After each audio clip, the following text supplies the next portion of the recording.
Hello again everyone, this is a video about working out what sine and cosine of particular angles are using the unit circle. This is a topic a lot of students find a bit tricky, so hopefully this video will help you. Note that this presentation, or this video, is going to be mostly in degrees, but the same principles apply for radians. I'm going to assume that you know these basic ratios. If you don't, have a little study of that, and I've got a link to another video that explains that below. Okay, what I used to do is just show my students a picture like that and said, remember this.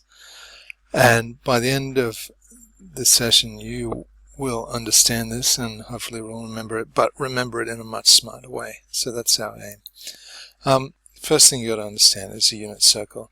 It's a unit circle because it has a radius of 1 unit.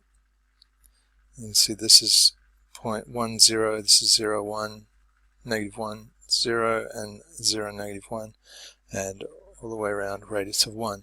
There it is. Now if you put anywhere on the circle, let's stick with the first quadrant and make it simple. If you put a line anywhere, a radius, anywhere in the whole circle, you'll get a point on the graph. The coordinates point on the circle, the coordinates of that point will be xy.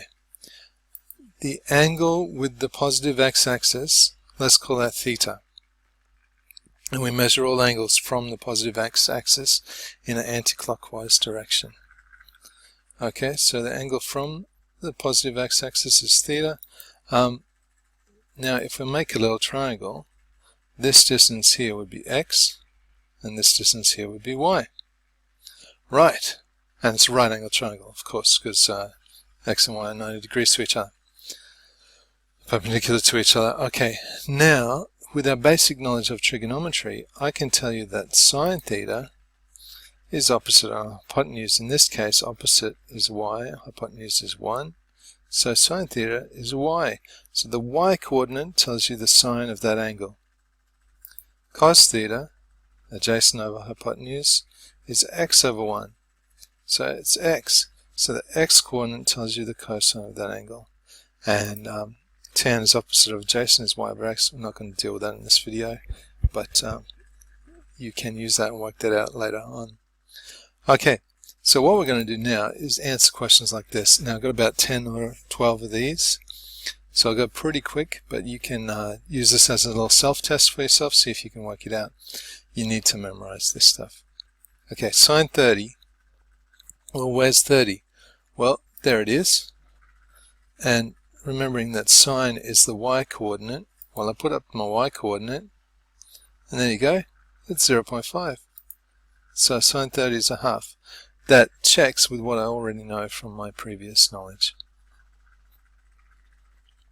Okay, but cos 30, well again, there's 30. Cos is the x coordinate, so it's that long. How long's that? It's 0.8 something. There you go. It's cos 30 is root 3 over 2 from my previous knowledge.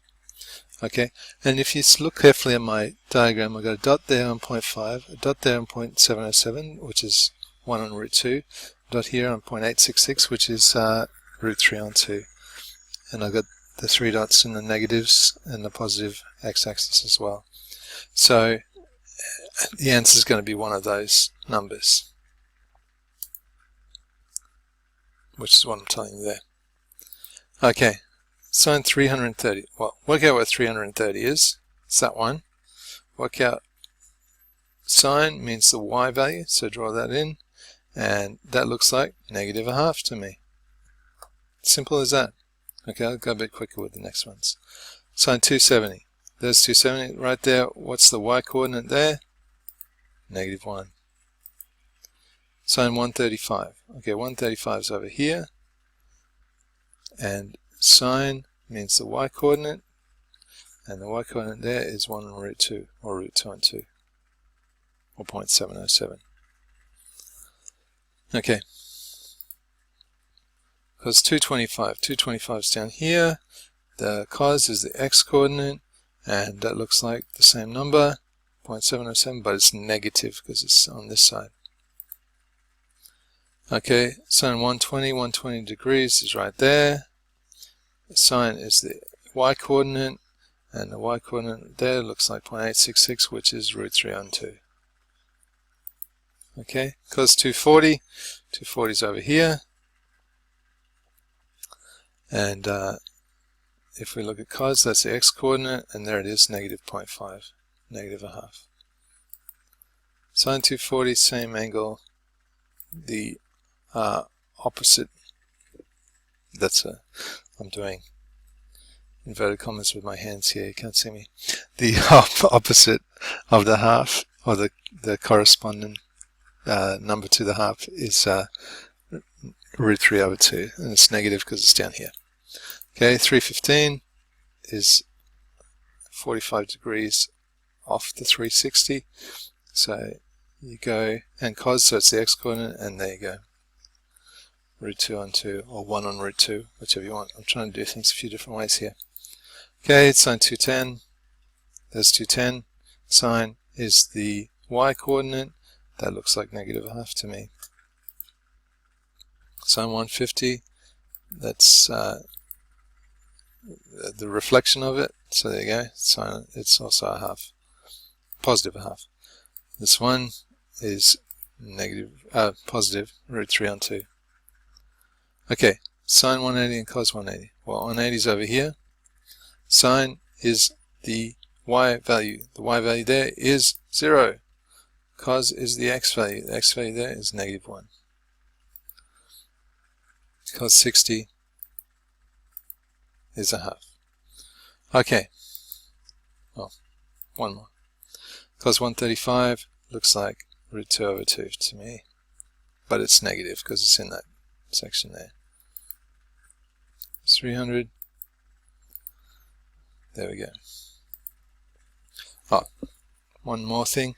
You might want to remember the CAST, or the all stations to central.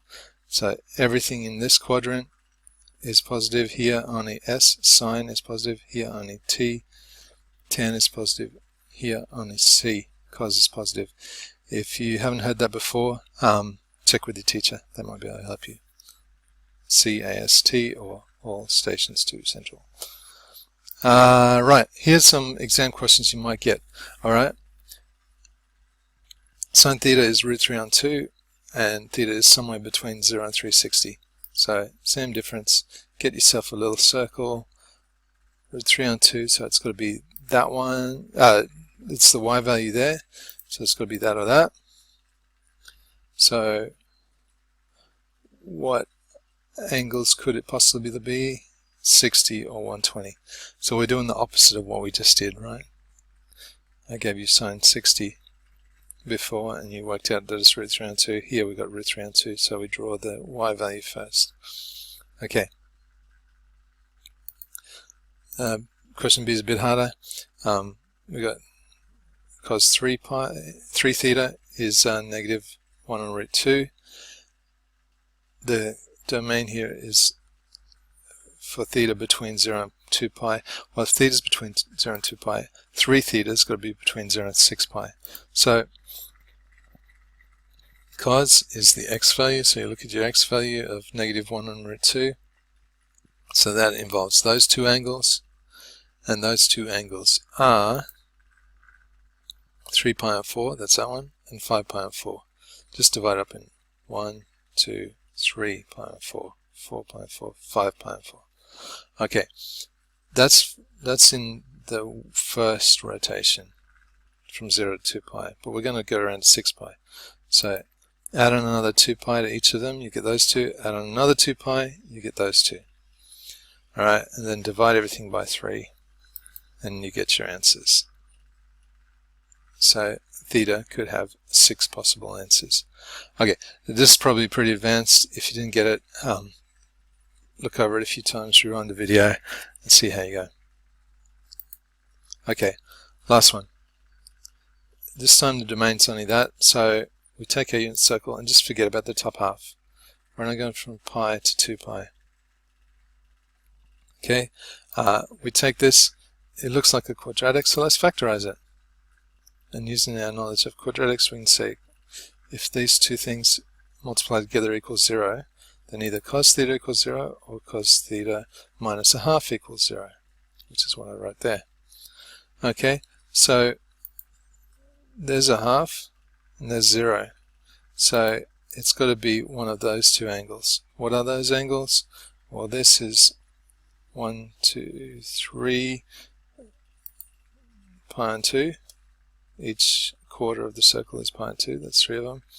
This is 5 pi and 3. Guess you go 1 pi and 3, 2 pi and 3, 3 pi and 3, 4 pi and 3, 5 pi and 3. Okay. Hope that wasn't too confusing. Go back and look at this a few times, and good luck with your trigonometry.